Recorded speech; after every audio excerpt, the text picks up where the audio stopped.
प्रणाम इस महान धरती को और आप सबके इस गुरु माता पिता को, बच्चों और बुजुर्गों, राम राम। आज मैं आपको एक ऐसी बात बताने जा रहा हूं जो आपकी उन्नति में एक बहुत बड़ी बाधा है, लेकिन सामान्यतः हम उसे समझ नहीं पाते। आपके हाथ पर उसके चिन्ह स्पष्ट आते हैं और यदि आपके हाथ की रेखा कुछ वैसी हो तो आपको अपने व्यक्तित्व में, अपने व्यवहार में बहुत मूलचूल परिवर्तन करना होगा, अन्यथा ज्ञान और उन्नति के मार्ग से आप बहुत भटक जाएंगे। आपकी समझ में भी नहीं आएगा कि क्यों हम पीछे रह जाते हैं, क्यों लोग हमसे बात नहीं करते हैं, क्यों हमारा प्रमोशन समय से नहीं होता है, हम वह प्रतिष्ठा क्यों नहीं प्राप्त कर पाते, हमें वह नॉलेज क्यों नहीं हो पाती, हम क्यों उतना नहीं पढ़ पाते। इस बात को सुनना और देखना भी बहुत ध्यान से। कभी कभी ऐसा होता है कि हमारा भाग्य हमें कोई परेशानी नहीं पहुंचा रहा, हमारा जीवन भी ठीक ठाक है, स्वास्थ्य आदि भी कोई बहुत बड़ी परेशानी नहीं है, सब कुछ ठीक है, हमारे पास ज्ञान बुद्धि सब कुछ है, लेकिन फिर भी हमारा जीवन संघर्ष में होता है। हमारे लोग हमारे अपने नहीं होते, हमें अपने लोगों से विचार का भेद सहना पड़ता है। और जो सबसे महत्वपूर्ण बात है वो ये है कि हमारे जीवन में सफलता हमारे कर्म से नहीं आती है, किसी की दया दृष्टि या सहयोग से आती है। हम अपने दम पर दूसरों के लिए छतरी नहीं बन पाते, बल्कि दूसरों की छतरी के नीचे खड़े होते हैं। वो ये है कि हमारे जीवन में सफलता हमारे कर्म से नहीं आती है, किसी की दया दृष्टि या सहयोग से आती है। हम अपने दम पर दूसरों के लिए छतरी नहीं बन पाते, बल्कि दूसरों की छतरी के नीचे खड़े होते हैं। ऐसा क्यों होता है? सफल हम होते जा रहे हैं, हम बाहर से सब ठीक दिख रहा है, लेकिन अंदर से हम कहीं टूटते जा रहे हैं। और उसका एक बहुत बड़ा कारण है हमारी ये हृदय रेखा, ये हमारी मस्तिष्क रेखा। इसके बीच का गैप जितना छोटा होता चला जाएगा वह संकट पैदा करेगा, क्योंकि ऐसा व्यक्ति हमेशा दूसरे पर शक करता है, वहमी रहता है, वह अपने दायरे से बाहर जाकर किसी के लिए कुछ सोच ही नहीं पाता, और इस वजह से ना तो वह बड़े रिस्क लेके कोई कार्य कर पाता और ना ही वह दूसरों का सपोर्ट प्राप्त कर पाता। वहीं यदि ये गैप बहुत बड़ा हो जाए तो भी अच्छा नहीं होता, क्योंकि ऐसा व्यक्ति अति का भावुक होता है। अब बच्चों, खास तौर से मैं आपसे कहना चाहूंगा, यदि आप अति के भावुक हैं, भावुक होना बुरा नहीं है, भाव प्रधान तो मनुष्य को होना ही चाहिए, क्योंकि वही उसके अंदर इंसानियत, करुणा, दया आदि चीजें लेके आती है। भाव तो होना ही चाहिए, लेकिन भावुकता में बह जाना ये इसकी वजह से होगा जब ये गैप बहुत बड़ा हो जाएगा। कितना बड़ा हो जाएगा? करीब 1 इंच के आसपास या उससे भी आगे। अति की भावुकता वाला बच्चा क्या करेगा? वह विद्यार्थी पढ़ेगा नहीं, जब भी संकट आएगा वह रोना शुरू कर देगा, जब भी उसके ऊपर काम आएगा वो किसी से फोन पर बात करने की कोशिश करेगा, जब उसके ऊपर कोई टारगेट आएगा वह अपनी ऊर्जा को दूसरों से बात करने में, उसे शेयर करने में बिताने लगेगा। उसके मन में हमेशा ऐसे भाव आते चले जाएंगे कि मैं उससे बात कर लूं, उससे बात कर लूं।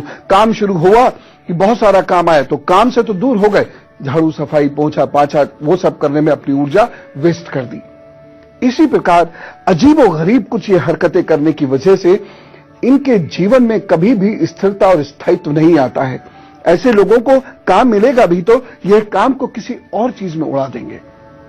जरा सा दुख आया, किसी से लिपट के रोना शुरू कर दिया, जरा सा सुख आया, किसी से लिपट के रोना शुरू कर दिया। हमेशा अपने मन की बातें बताने में, दूसरों में इंटरेस्ट इतना ज्यादा लेते हैं कि ये अपनी प्रैक्टिकल लाइफ से दूर हो जाते हैं, और इनके जीवन में इस वजह से इतना संघर्ष उत्पन्न होता चला जाता है कि जिसकी है कल्पना भी नहीं कर सकते। ये तो एक बहुत छोटा सा पहलू मैंने आपको बताया।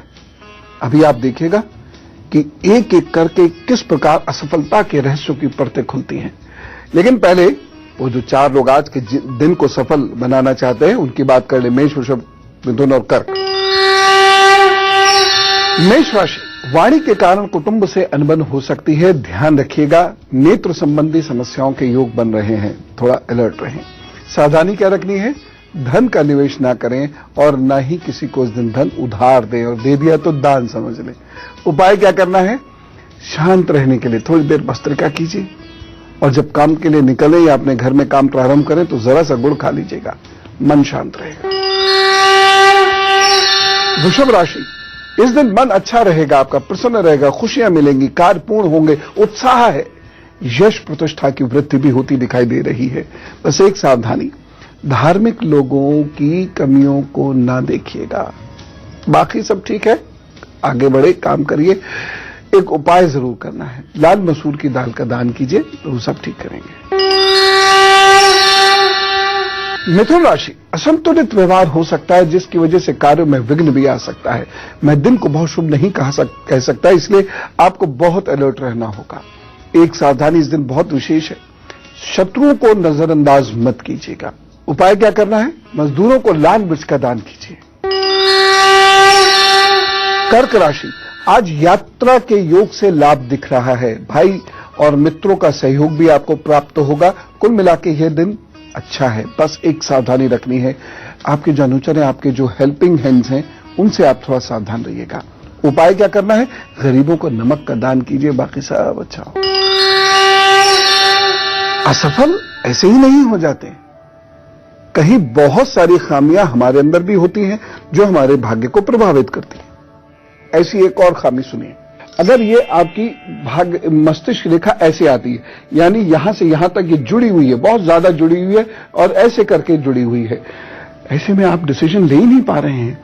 आपको क्या करना है, ये हमेशा क्या कोई दूसरा आपको समझाता रहेगा, आप कभी खुद कोई डिसीजन नहीं लेंगे। इनडिसिसिवनेस, अनिर्णय की स्थिति में आप हमेशा रहेंगे। अगर ऐसी स्थिति आपकी हमेशा रहेगी तो तरक्की क्या होगी, क्या ये भाग्य रेखा कितनी भी अच्छी हो, लेकिन आपकी तरक्की में संघर्ष बहुत होंगे और आपकी प्रतिष्ठा लगातार छिन्न भिन्न होती चली जाएगी। लोग आपकी इज्जत, यहां तक कि आपका जीवन साथी तक आपकी इज्जत आसानी से नहीं करेगा।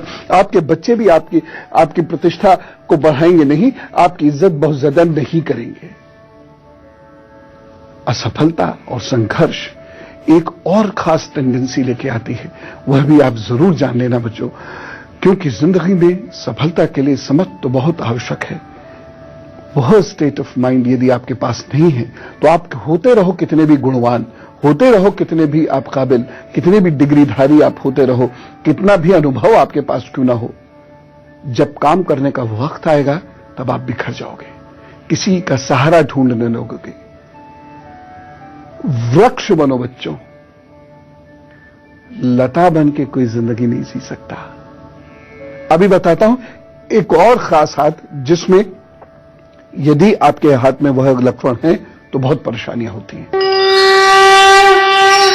आप या आपके जानने वाले कुछ लोग ऐसे अवश्य होंगे और आप जानते होंगे कि ये टैलेंटेड है, कुछ अच्छा कर सकते हैं, लेकिन इस वजह से ये बहुत अच्छे रिजल्ट्स नहीं दे रहे। पहले सिंह, कन्या, तुला, वृश्चिक का हाल जान लीजिए, उसके बाद कुछ और विशेष बातें।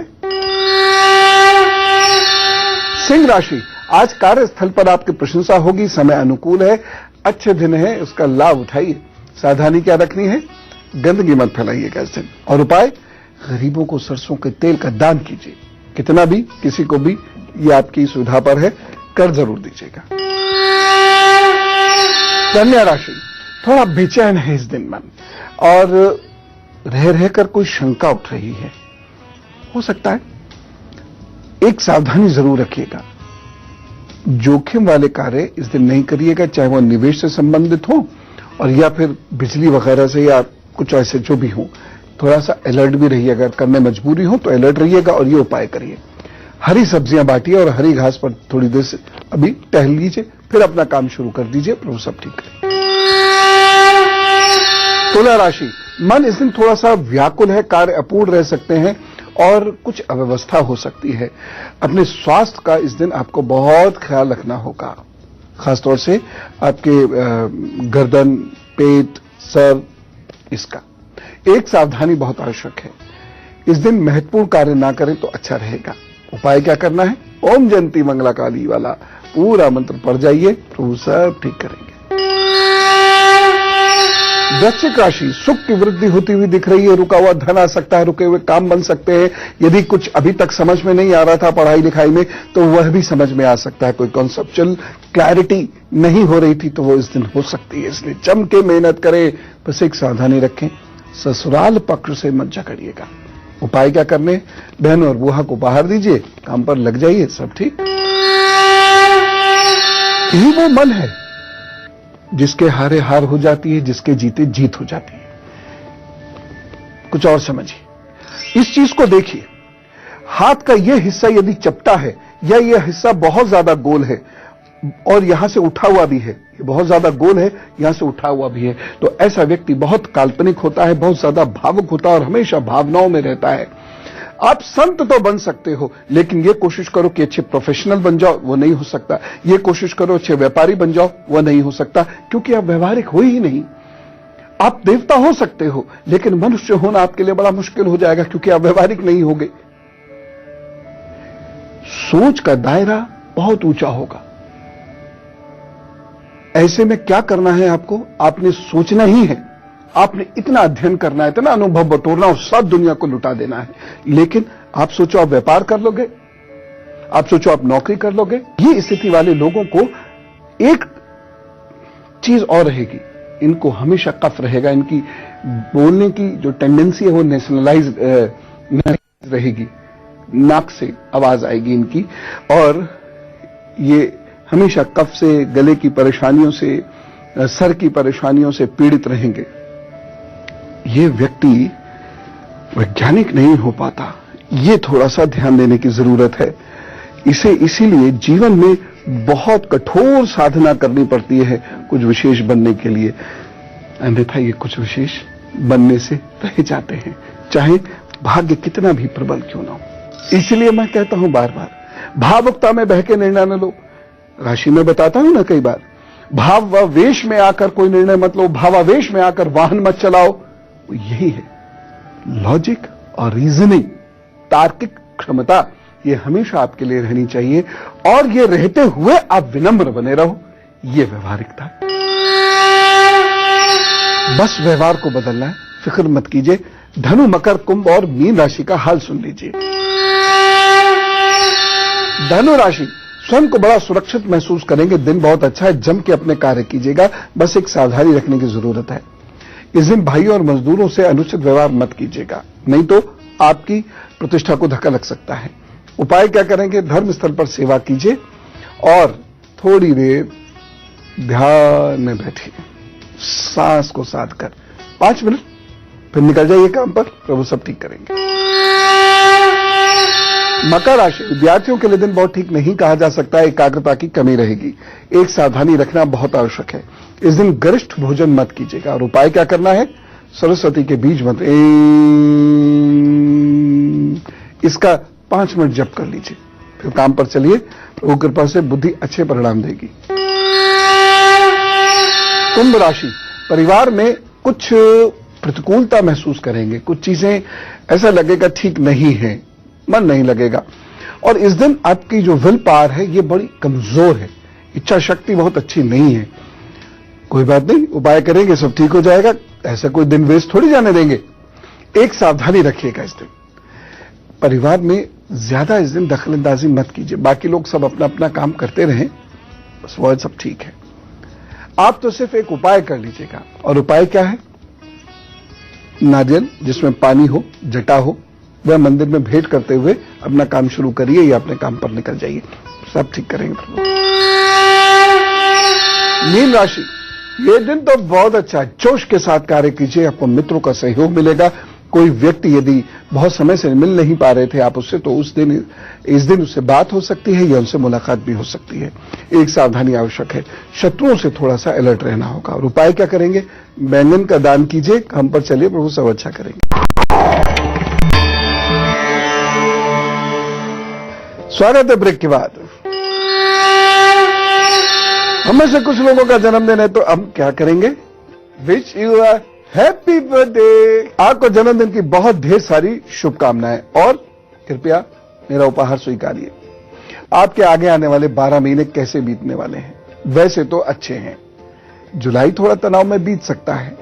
2014 में कुछ कहीं गलत डिसीजन हुआ है, चाहे वह रिश्तों से संबंधित हुआ है, या वह बिजनेस जॉब से संबंधित हुआ है, या मकान के परिवर्तन से संबंधित हुआ है, वह आपको थोड़ा परेशान करेगा। लेकिन धीरे धीरे समय अच्छा होता चला जाएगा। 2016 में जून से पूर्व भाग्योदय भी होता दिख रहा है। अगस्त से दिसंबर के बीच कोई नया अध्याय जीवन में जुड़ सकता है, चाहे वो विवाह हो, संतान हो, घर से संबंधित कोई काम हो, गाड़ी आदि से संबंधित कोई चीज हो, कुछ ना कुछ अच्छा होगा। प्रमोशन, जॉब, व्यवसाय, घर, बुजुर्गों और स्वयं को रोगों से बचाइएगा। बाकी लोगों को तो आप केवल सलाह ही दे सकते हैं, लेकिन स्वयं को रोगों से बचाने के लिए आपको काफी मशक्कत मेहनत करनी पड़ेगी, क्योंकि अगर इन 12 महीनों में आपको कोई रोग हुआ तो आसानी से ठीक नहीं होगा। तो लिहाजा आप बहुत अच्छा जीवन जिए और अपने चंद्रमा को मजबूत करते रहिएगा। मैं उपाय बता देता हूं। जिनका चंद्रमा खराब है उनको कोई बड़ी परेशानी घेर सकती है, चिंता की बात नहीं, उपाय करें। माताजी से या माताजी समान किसी स्त्री से चांदी और चावल लेके अपने पास रख लीजिए। आप इसे अपने पर्स में रख सकते हैं, आप अपने बैग में इसको रख सकते हैं, आप अपनी स्टडी टेबल पर इसको रख सकते हैं। दूसरी बात, ये 12 महीने बहुत विशेष है, इसलिए आज जोश भरिए अपने अंदर कि कुछ करना है अब, और ये हो भी जाएगा। परिवर्तन आएगा जो शुरू में कष्ट देगा, इस कष्ट को स्वीकार लीजिएगा। किंचित मात्र परेशान मत होइएगा, एक्सेप्ट कीजिए, चेंज को एक्सेप्ट कीजिएगा। मैं बार बार कह रहा हूं, फिर याद करेंगे कि हां ये सही डिसीजन हो गया। All the best. चलिए अब बातचीत शुरू करते हैं। बहुत सारे लोगों के बहुत सारे प्रश्न हैं, लेकिन 2 ही लोगों के प्रश्न का उत्तर देना होता है रोज, लेकिन वह प्रश्न बहुत सारे लोगों के लिए उत्तर का कार्य करते हैं। इसलिए ये मत सोचिए कि मेरे प्रश्न विशेष का उत्तर नहीं मिला। ये देख लीजिए कि जो प्रश्न पूछा गया है वह कहीं ना कहीं मेरे से मेल खाता है या नहीं, और खाता है तो उसके उपाय आपके काम भी आएंगे। ईमेल आईडी नोट कीजिए, goodluck@itvnetwork.com। 6 शब्दों में अपनी समस्या लिख भेजिए। बाकी मेरे प्रभु से प्रार्थना है कि वह जैसी आपकी समस्या है उन्हें वह वैसे ही सॉल्व कर दे। ओम। बुलंदशहर से आशा जी हमारे साथ है। राम राम आशा जी। प्रणाम गुरु जी। जी मुझे ना एक्चुअली अपने बेटे के बारे में बात करनी थी। मुझे उसके भविष्य के बारे में कुछ पूछना था। अब नहीं पूछना जी? अब नहीं पूछना? नहीं, अभी पूछना है। अच्छा ठीक है। हाँ जी। हाँ। उनकी डेट ऑफ बर्थ है 28 फरवरी 1984। हाँ। और टाइम है 12:20 दोपहर का। और जन्म स्थान है बुलंदशहर। जी जी। तो मुझे पूछना था कि उनका फ्यूचर कैसे सेट होगा, मतलब बिजनेस में या फिर जॉब में। वो कुछ भी करते हैं तो उसमें सफल नहीं हो पा रहे हैं। देखिए, अभी 2020 तक तो स्थिति कमोबेश ऐसी चलेगी। 2020 के बाद उसके जीवन में बड़ी सफलताओं के योग हैं। कुंडली का प्रभाव बिल्कुल भी अच्छा नहीं है, कुंडली से मदद बिल्कुल नहीं मिल रही। ऐसा करिए, 2-3 चीजें कीजिए। एक, त्रिधातु चांदी, सोना, तांबा, इसकी अंगूठी बनवा के उनकी फर्स्ट फिंगर में पहनवा दीजिए। दूसरी चीज, उनसे कहिए क्रोध शांत करे और सूर्य उदय से पहले तैयार हो जाए, स्नान आदि सब कर करा के। अगर जाड़ा बहुत लगे तब हाथ मुंह पैर धो के तैयार हो जाएं, और उसके बाद थोड़ी देर सूर्य के सामने कुश के आसन को बिछाकर बैठ जाएं, और उनका मंत्र होगा ओम खकोलकाय स्वाहा। ये 108 बार उन्हें रोज पढ़ना होगा। यही एक सोल्यूशन है। और दूसरा सोल्यूशन है गणपति जी की उपासना करना। ये 2 सोल्यूशन, यदि वह जीवन में इमीडिएटली कुछ बेहतर करना चाहते हैं तो ये कर लें। 2-3 महीने के अंदर ही शुरुआत दिख जाएगी। और अब गुरु मंत्र देखिए, 2-3 महत्वपूर्ण बातें देखिए। अगर आपकी भाग्य रेखा से यहां चली जाती है और इससे नीचे बहुत सारी रेखाएं जा रही हैं, तो दुनिया से बहुत ज्यादा प्यार निजी तौर पे मत करना। यहां जो शब्द मैंने लिया है ना, पर्सनल, वो ध्यान में रखिएगा। पर्सनल, आप सारी दुनिया से प्यार करना, निजी अपेक्षाएं किसी से नहीं रखना। आप तो देवता हो सकते हो, लेकिन पूरी दुनिया तो नहीं हो सकती। बस ठगे जाते रहोगे, सारी जिंदगी ठगे जाते रहोगे। हाथ पर ये इस तरीके से है, ये आपकी हृदय रेखा यहां तक आ रही है और ये नीचे है। प्यार ना मिलेगा सारी जिंदगी किसी से। अपेक्षाएं करते रहना और अपेक्षाएं टूटती रहेगी और आप मुसीबत में उलझते रहना। और आप पूछो कि मुसीबत से कैसे बचेंगे, क्या पहनना है इसमें, कुछ नहीं पहनना है। क्या जड़ी डालनी है, कुछ नहीं डालनी है। क्या उपाय करना है, सिर्फ एक करना है। समस्त मनुष्य जाति से, वनस्पति से, पशु पक्षियों से अथाह प्रेम करो, लेकिन निजी संबंध किसी से स्थापित नहीं करो। अगर ये सूत्र जीवन में आ गया तो अति की भावुकता से बचकर अपने भविष्य को सुधार लोगे, नहीं तो गए काम से। तो मॉरल ऑफ द स्टोरी क्या है आज के कार्यक्रम का निर्णय दोबारा? तो मॉरल ऑफ द स्टोरी क्या है, क्या समझे आज की बात से? भाव, सहृदयता, स्पंदन क्रिएटिविटी को जन्म देते हैं, आपको दयालु और करुणामय बनाते हैं। लेकिन भाव में बहकर क्या जन्म, किस चीज का जन्म होता है? बेवकूफी का, और वह आपको कमजोर करती है, आपकी तर्क क्षमता को खत्म करती है, और फिर आप ना अच्छी गृहस्थी से जुड़ पाते हो, ना अच्छे से दोस्तों से जुड़ पाते हो, ना नौकरी व्यवसाय अच्छा कर पाते हो, है ना? इसलिए समत्व की प्राप्ति का प्रयत्न कीजिए, कृष्ण जी कहते हैं। समअवस्था, ध्यान, साधना, अध्ययन स्वयं का, वातावरण का, और एक निश्चित लक्ष्य लीजिए और उस पर काम कीजिए, रास्ता वो दिखाएगा आपको। चलो, खुश रहना। राम राम, नमस्कार।